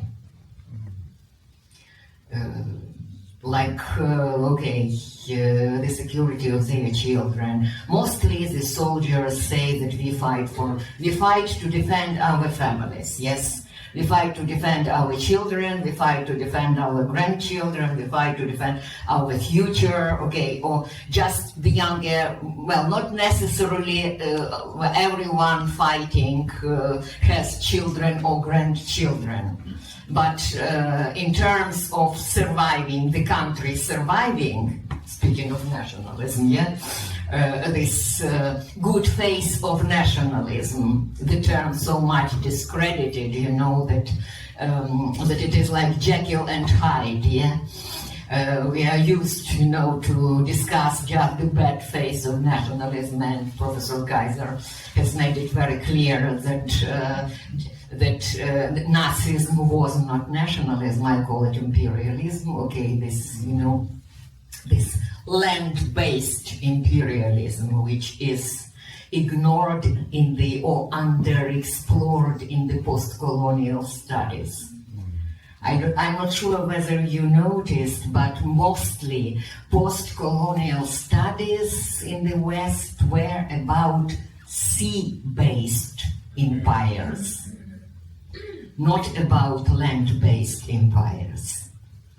Land-based empires like Mongolian one, well, they are referred in our textbooks to the past. That's why Russia has been completely misunderstood. Well, empire is, okay, British Empire, okay, that's fine. France, okay, France in Algeria, okay, you have to, sea-based empire, that's clear, okay, far away colonies separated from the mainland with the sea, okay, so we all know about that. The fact that land-based empire, you know, survived until nowadays, and yes, they are archaic, yes, they are very inefficient, yes, well, but they are there and they do affect our lives. So, this, coming back to that was digression, I love digressions, sorry. Well, you know, I always warn in every audience. I'm notorious in Ukraine with this Zabuzhko sentence. There is a special term, you know, in our literary criticism, Zabuzhko sentence. Not Joyce for some reason, you know, no Marcus, but Zabuzhko sentence. Okay, as if I am the longest in the sentences. It is not only about my sentences in my books, but they are also in my speech. You know, I have this syntax repeating itself in the way I am talking, not only in the way I am writing and in the way I am thinking. So all these digressions and brackets and footnotes and everything. So, but I don't remember where I started. So coming back to this good face of nationalism, not imperialism. So coming back to this good face of nationalism, you may have children or you may not, but this fear, I can give you lots of stories. No, I cannot. But I would love, to share the stories of how protective in the army, how protective are the older warriors towards the youngest. It's like this, fatherly attitude. They are not their sons. They are just the young generation into which they invest their fight for the future. So this fear to lose the future of your country, the future of your people, the future of your city, it's bigger in the hierarchy, it's higher in the hierarchy than losing your life. And I can identify with that. I really can identify myself with that because, if they entered Ukraine on 24, Russians, they entered Ukraine on February 24, 2022 with mobile crematories. They were going to start ethnic cleansing or ideological cleansing or whatever. Not no Todeskämpfen, but mobile crematoria, just to leave no traces behind. They were having lists of those who were supposedly loyal to them in every town and in every city. And they were having the lists of those who were subjected to extermination. Yeah.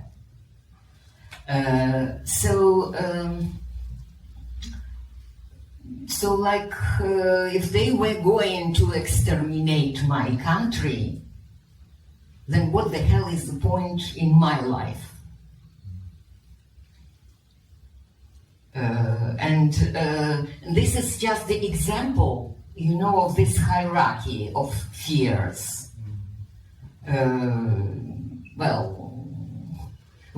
There are things which I am afraid more than to lose my life. And not only to lose my country, to lose about my... Well, anyway, that's okay. That will take us too far, but I think that's about values. We were taught to believe that human life is unsurpassable value. We've been, great, gorgeous, but goodness, it is such a lie. It is such a lie being repeated in the discourse of all these international organizations who don't give a damn about human lives. And if you, this fresh example of the totalitarian discourse on the side of the US administration.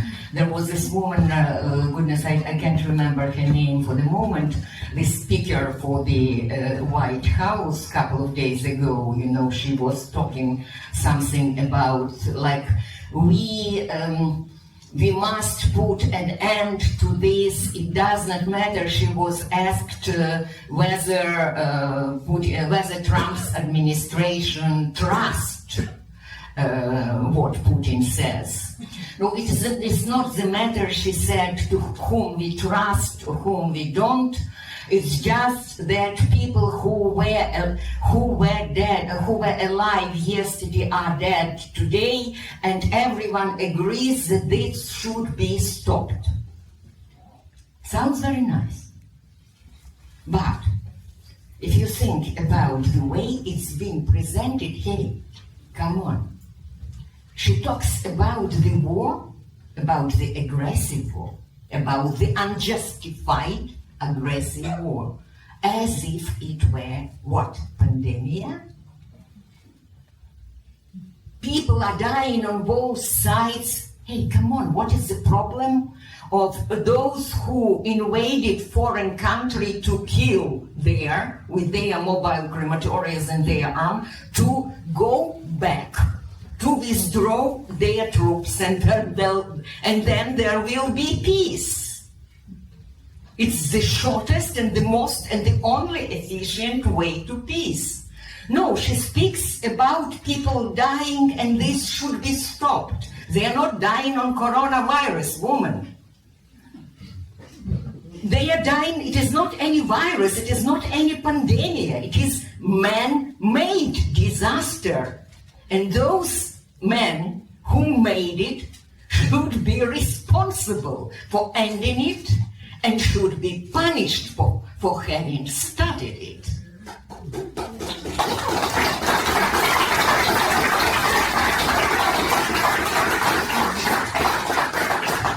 I guess I shut down at this happy, cheerful note.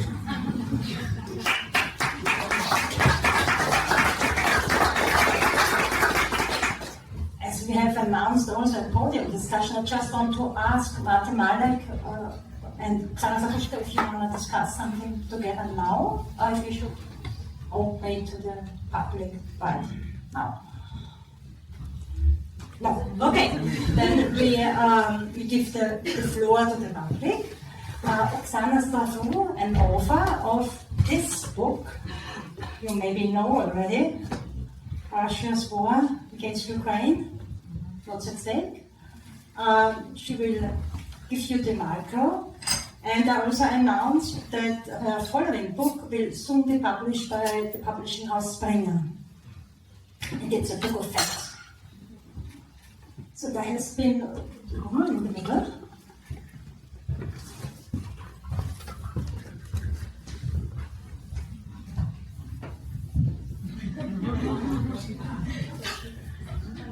Hi, my name is Anna, and my question is mainly addressed to Ms. Oksana Sabuschko, but I also would love to hear opinions from non-Ukrainians or other panelists are also welcome to argue this.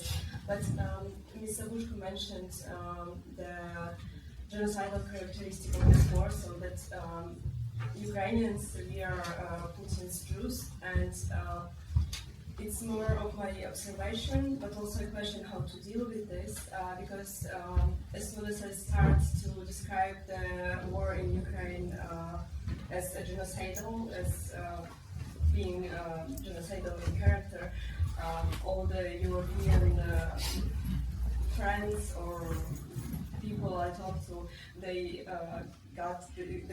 getting this big eyes full of fear of this comparison with World War II and the Holocaust, and how to deal with this, because this war has clear genocidal characteristics, and we also have all the statements from the officials in Russia, and you can see that their clear message of ending our question, Ukrainian question. So how to deal with this and how to break this myth that there was only one genocide and it will never happen again.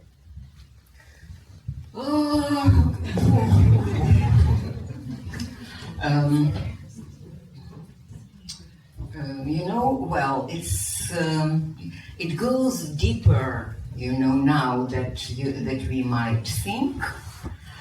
Because if you remember, I think last week there was the news that the Defense Department in the United States has deleted web pages on Holocaust remembrance.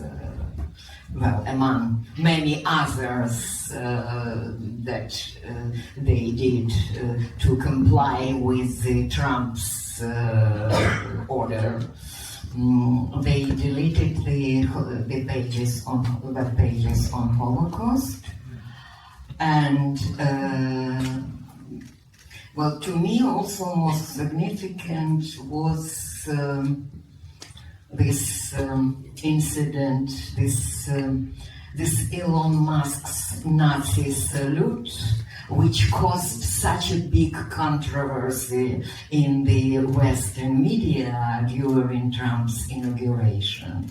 And if you think about it in terms of political technology, I would say that was a perfect test to the public reaction. Whether it will be swallowed, whether it will be accepted, or, well, what will be the reaction? The reaction was ignominious, I have to say. All this controversy with its attempts to present what the whole world was seeing, it already goes even past this, I saw the reels, yeah?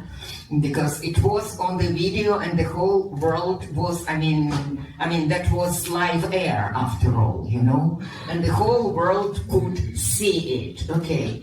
And then there was this discussion, well, whether it was just an awkward gesture in a moment of enthusiasm. Hey, come on, awkward gesture repeated twice? It could be only deliberate. Well, okay, Roman salute. It was a Roman salute. Oh, okay, he has Asperger, he is autistic. My goodness, if I were autistic, I would have been deeply insulted, and I think it is an insult for all the people with Asperger and in whatever part of the spectrum, and so on and so forth. But that was actually what I call a part of totalitarian consensus. Because it's another misunderstanding to see totalitarianism in terms of a power being usurped, and the whole society being like, the mass of prisoners. Yeah, they are in a way the mass of prisoners.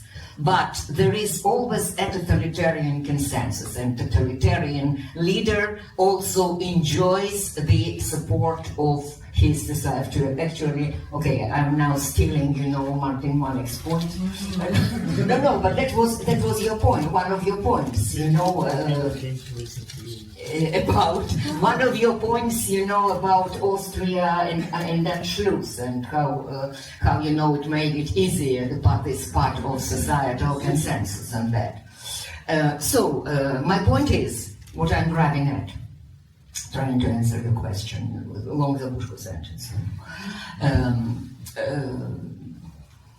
They are now working on both sides of deleting even that one genocide from the cultural memory of contemporary civilization. It's better not to drive any parallels than not to drive parallels.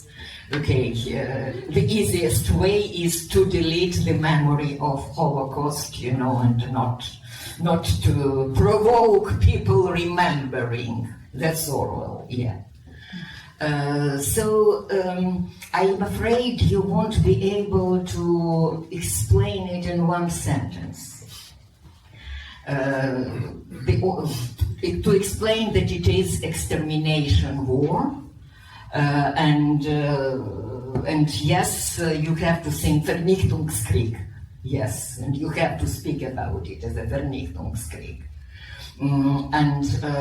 The shortest way that I can think of is to learn the definition of genocide from Raphael Lemkin, which is still the best, and all covering what is genocide. And just to point, yes, we have this, yes, we have that.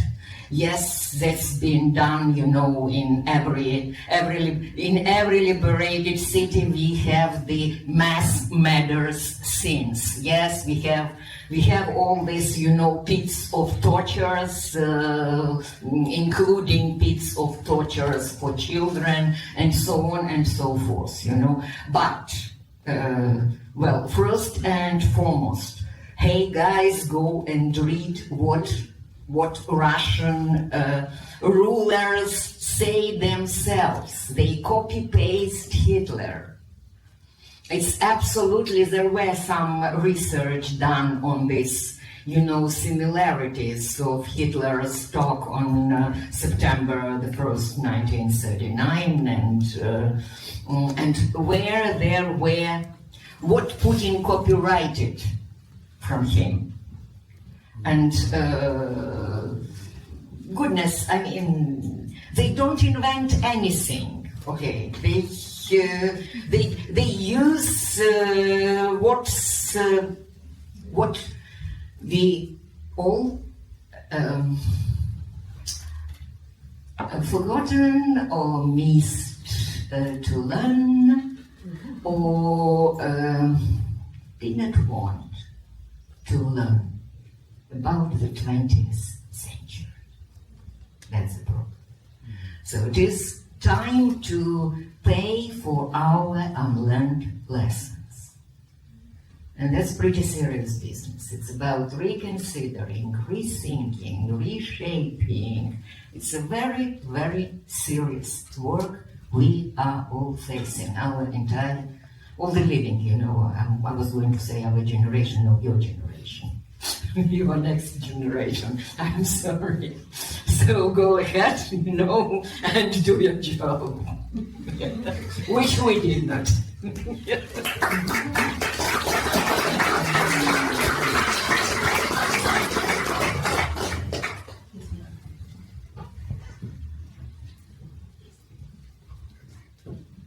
Yeah, now is the question if we should continue for another 15 minutes.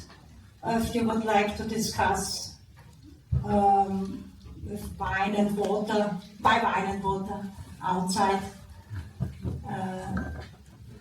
near the book table. If you are not too tired, we can continue. Yeah, okay, we continue 15 minutes. So we take the next question. Thank you so much. My name is Anna and I'm the associated professor of international law, almost very controversially profession just right now. And for more than 20 years, I was teaching international law in the International Economic University. And I would like to thank Ms. Oksana for naming all the things correctly, because for many years we have all our textbooks were telling us that the last state which wanted to gain independence was Micronesia, and it gained it successfully in 1994. And for all those years, I was trying to explain my students that it's incorrect, that we still have the empire nearby, and it's our closest neighbor. And it was always very controversial issue, and I would like to thank you to empathize this question. And just closer to my question, and I'm sure that it's part of this propaganda, long-term propaganda, which you were telling us about. And I would like to ask all the speakers, especially Ms. Oksana Sabuschko, about the effective measures against propaganda. Because propaganda acts like a predator, and we are like a cowards. We are just waiting for another attack. From the military decision-making process, we know that in order to succeed in defense, we should have at least 2.5 or 3-to-1 ratio of power.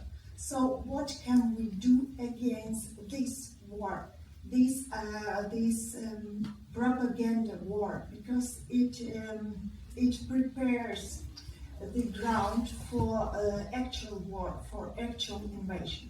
Thank you so much.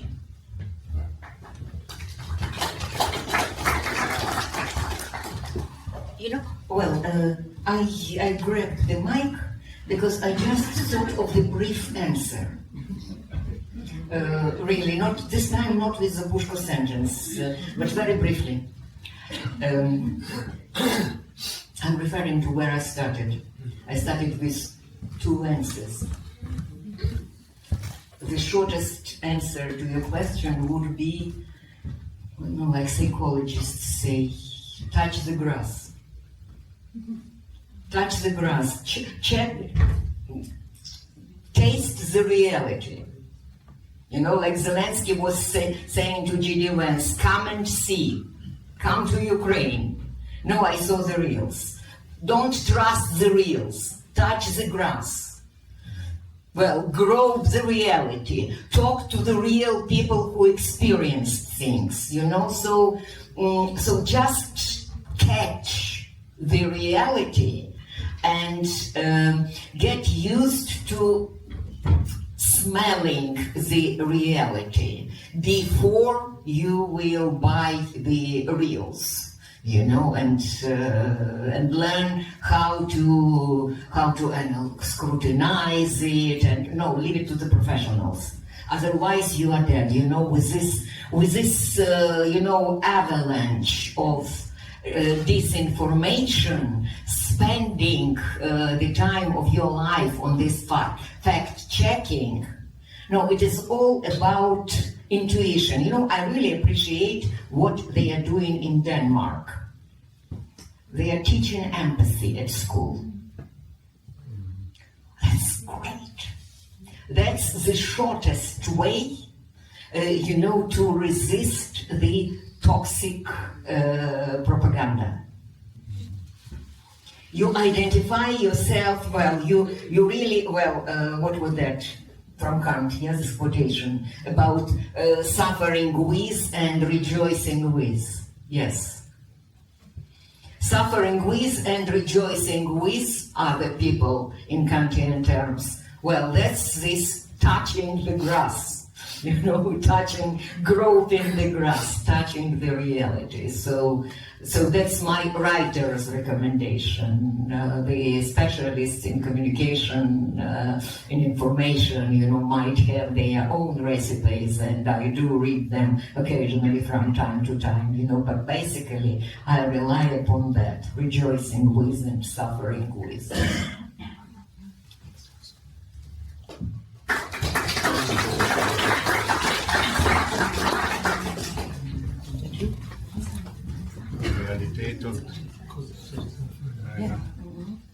Martin? Complicated to say it in English is too complicated for me. Okay, so Martin has something to say on the subject. Oh, okay. Sorry. I was short, don't forget. Let's listen to Martin Malek.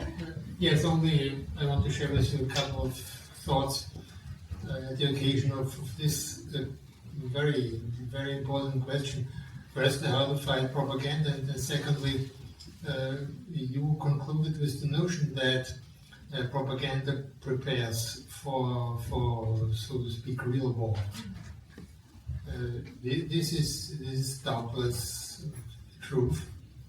And considering this, it is very astonishing that nobody, or almost nobody, in Western Europe and North America has seen the danger,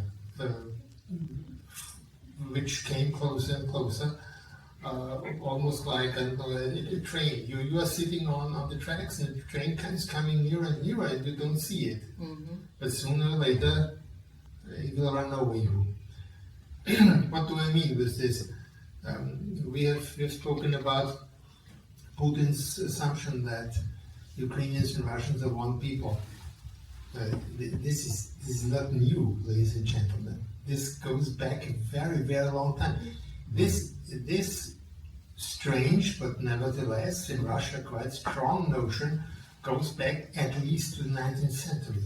This was, and with respect to the Ukrainian language, the battle against Ukrainian language started in the 19th century, basically. And the Russian Tsars even tried but failed to ban the Ukrainian language. And they said that there is no Ukrainian language, but we ban it. How do you want to ban what does not exist? I mean, there's so many contradiction in the Russian approach since at least the 19th century until now. What we see in Putin's declarations and declarations of Mr. Peskov or Mrs. Zakharova, who are especially notorious. But how to combat, how to fight against propaganda? This is especially difficult from my point of view. There I have already a lot of books, maybe even libraries written about that, what should be done. But basically, for the democracies, this is especially difficult because basically you have to take action which you do not want to take because you are a democracy. This means that you, as a democracy, you basically would have to apply non-democratic means in order to fight authoritarian or totalitarian propaganda coming from Russia. And not only from Russia, by the way. There are other players. You have Iran, you have China, by the way. TikTok is basically controlled by China. But the European Union has tried to outlaw the Russian Today news channel, Sputnik, and not. But if you want, as a Western media consumer, if you want to read or to listen to this, you can do that. I mean, it's basically well, formally it has been banned, but technically it hasn't.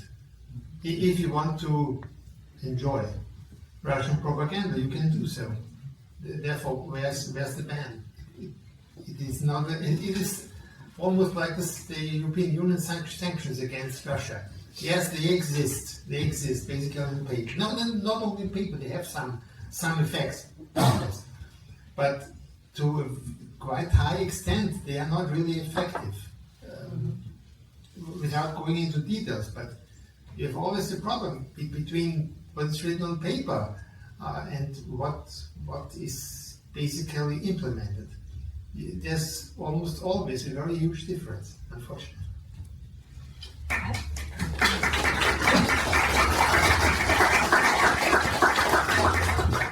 have now to add something. I would say that one recipe is also don't be a coward, because this event would not exist if Oksana Sabuschko and Konstantin Kaiser and me had been cowards, because we got the lawsuit threat after a very unpleasant attack in a cultural association spreading Russian propaganda. And you know, Oksana has published this book, fact book. And neither she nor we bowed. We stayed courageous. And unfortunately, not the people around us. That's why we have now Zwischenwelt International. and the Association for the Promotion and Research of Anti-Fascist Literature, which is already has been founded in the 80s by Konstantin Kaiser, so it's not new. But now we have our partner organization in France, Pour l'Ukraine, and you find also open letters and appeals in Ukrainian language, in English, in Polish, and analysis, and nicht beigeben, as Theodor Kramer said, the Jewish lyric, the Jewish poet in who was our, or is still our Schutzengel, let's say that. And so, in order to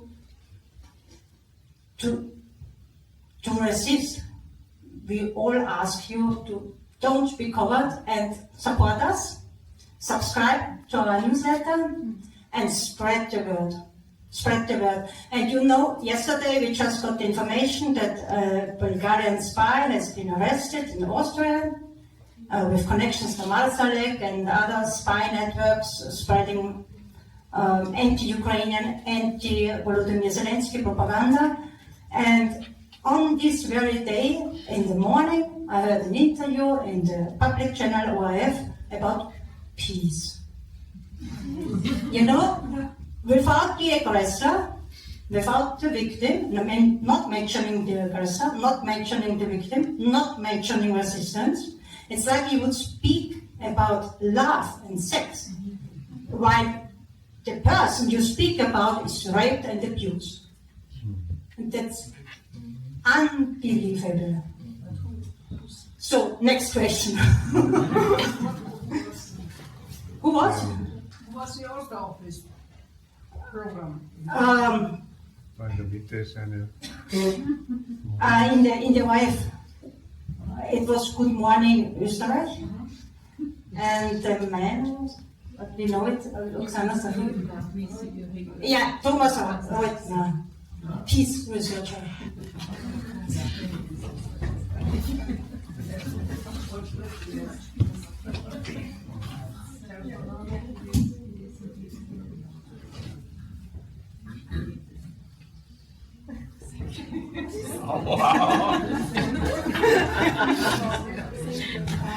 So my name is Lana Delaroche and in my group, my question would be to Oksana Sabuschko. Thank you for your wonderful speech. So the question is actually about, we are in diplomatic academy, and this is about the attitude about diplomatic attitude. As you remember, maybe the meeting between Macron and Putin many years ago, and he was just like talking, Anna Yanoslavna was the queen of Russia, etc. Macron is staying and smiling. Now, of course, he changed it, which is great, fantastic. But, so I don't know how we would react, how would you react, for example, and he was talking about events, about office, and for me it was extremely sad to see Zelensky in this role, and this narcissistic Trump, etc. But I think we all feeding also them. I mean, Americans feeding Trump, so Russians are feeding Putin. And as I know, for example, many Ukrainians were criticizing Zelensky. For example, I was speaking with former Minister of Culture, and he told me, oh, why Zelensky, he was not in the suit, so he had no translator, etc. What is your attitude to Zelensky?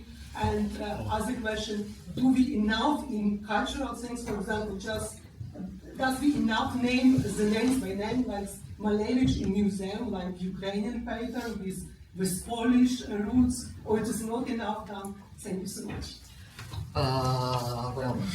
Okay, let's separate the Zelensky issue from Anna Yaroslavna. Okay, they are not in the same drawer. With President Zelensky, for me, you know, it is kind of, yes, it's complicated. Everything is complicated. I'm not his fan. No, by no means I am his fan. You know, I was strongly against, him being when he was running for presidency, and I still don't think, that his office is competent. The problem is that during the war, you discover many unpleasant things.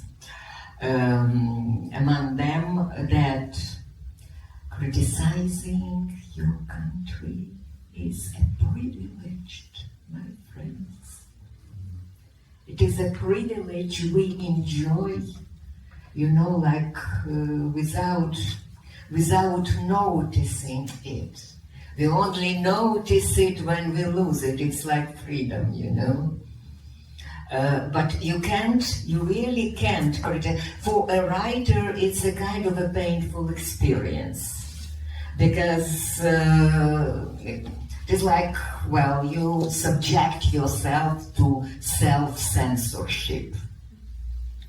Because once you start criticizing your country, in a way, yes, you work for the enemy. You side with those who want to destroy your country. So, okay, I'll be silent. But the incident in the Oval Office, that was probably the first time that I said, bravo. Really, bravo. And I think that he was very reserved, as compared to what he had to stand. Okay, he was very diplomatic and very reserved. I, as a writer, don't forget that I can't give, I can't provide any advice to diplomats, to governmental officials or whatever. As a writer, I am privileged. I don't have to be politically correct. I don't have to be diplomatic. I don't have to obey any rules. We are in the contemporary culture, we are in the position of entertainers. That is to speak, in the position of these medieval clowns who were allowed to tell truths to the kings. Every culture has a niche like this. And yes, and I always say, I have a privilege to say what I really think. Doesn't mean that I say everything I think, but I try not to say what I don't mean. Yeah. So that's it. And speaking, with all this, I can afford, being very overt, very open, and calling spade a spade, and naming things as they are. I usually say that's what I am paid for. I am a writer, I am paid for naming things, yes. And it works. It works because more than once it's been like this. Okay, this scandalous woman, okay, meaning Oksana Sabuschko, okay, she made this statement, and then, step by step, it is like this overtone windows. Okay, you started, okay, you opened the window, and then step by step, okay, what you've said appears in the public discourse used by other people, okay, and then after a while, okay, it gets normal. So with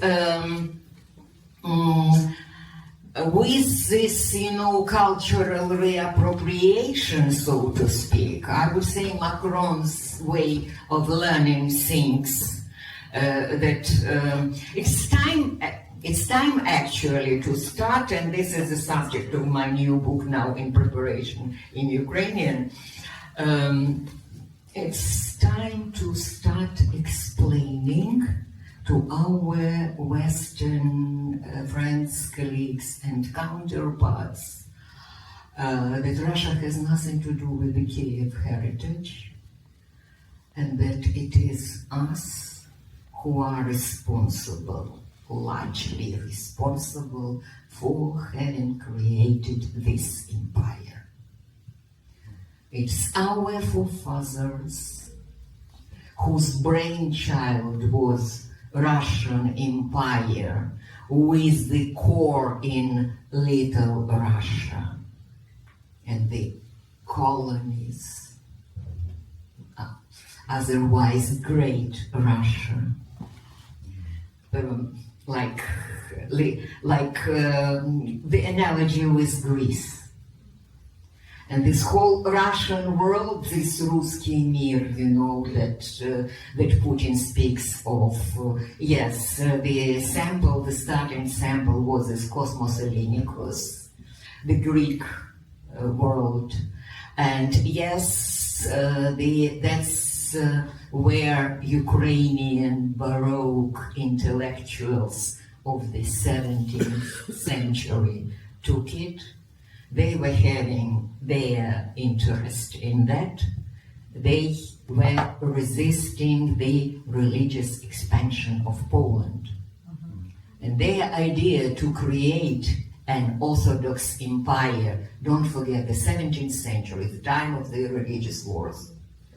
And Ukraine was having the Ottoman Empire from the south, and Ukraine was having the Jesuit expansion from the west, from Poland, and Warsaw did not agree to recognize the rights of the Ruthenian Ruska elite, Ruthenian nobleship of the time, unless they were converted into Catholicism. So our Reformation came as a counter-Reformation, so to speak, but still we were having our Reformation, a very complex religious history of the time, the result of which was this concept of the Orthodox Empire with the core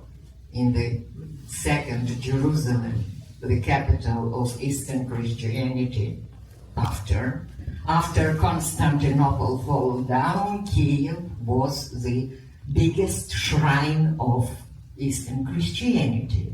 We are still having all these caves with all these saints, yes. So the idea was that we will solve our two problems, the Polish and the Turkish, with the hands of these wild Muscovites to whom we give our name, Greek version, from Rus, became Rossiya in Greek version. Prior to that it was Muscovy. And to whom we borrow this, we give this Kiev heritage. That's why they can't do now without Ukraine. That's why this whole idea of one people and everything, because otherwise they don't have their own history of Christianity. They don't have their own history of baptizing. Or to quote Sergei Plokhy from Harvard University, it's time now that Ukrainians write for Russians a new history of their country. Because until now they were using, and that's what Putin repeats, all this bullshit that he repeats. It all comes from the Ukrainian Baroque intellectuals of the 17th century. It is all from Innocenty Gizel, 1671. It is all us. It's ours. It's our responsibility, which Ukrainians don't like to admit. Of course, it's much better to perform as victims, mere victims. What we are, okay. Now, not only nowadays, since the late 18th century, after the Turkish problem and the Polish problem, the partition of Poland, which was also, project by the noble Cossack Dome, and it was, everyone speaks of Catherine the Great, goodness. I mean, who was her minister? Who convinced her to interfere and to annex Poland? Yes, Alexander Bezborodko, the son of the Generalnej Pisar Hetmanщины, yes. And that was the subject, that stayed the subject of the prize for our Cossack nobility for 2 generations more, until in the mid-19th century. There was this new generation of intelligentsia, well, okay, I'm not going to lecture on that, but it's time to tell the truth. Yes, okay, we are this Frankenstein who produced this monster, and this monster, has been trying to delete us for the past 2 centuries. Well, that's true. That's true, and that puts the puzzle together, and that answers all the questions. So that's it.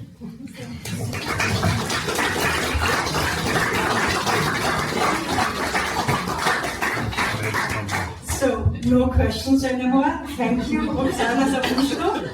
I'm announcing a new book on Europe will be published soon about the North-South connection.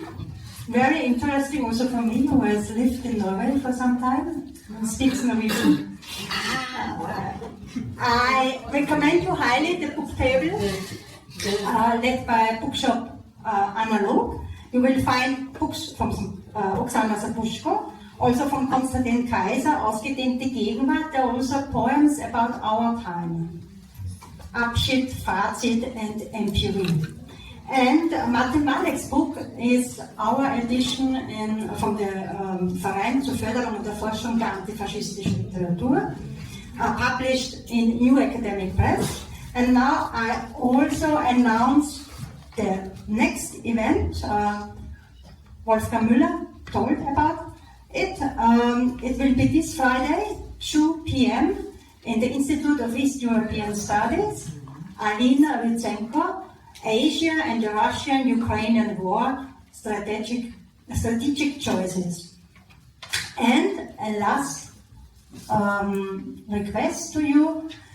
You maybe have heard that Trump administration had shut down the task force for the deported children of Ukraine at Yale University. Mm-hmm. So please give a donation to our donation box. It goes to Save Ukraine, 100%. We have journalists here among you who is in direct contact with Save Ukraine. That's the Ukrainian organization trying to find and get back home the children of Ukraine deported by Russia.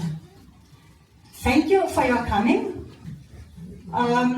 There is wine and water, and there is still the possibility to ask our authors to sign their books. Thank you. Goodbye.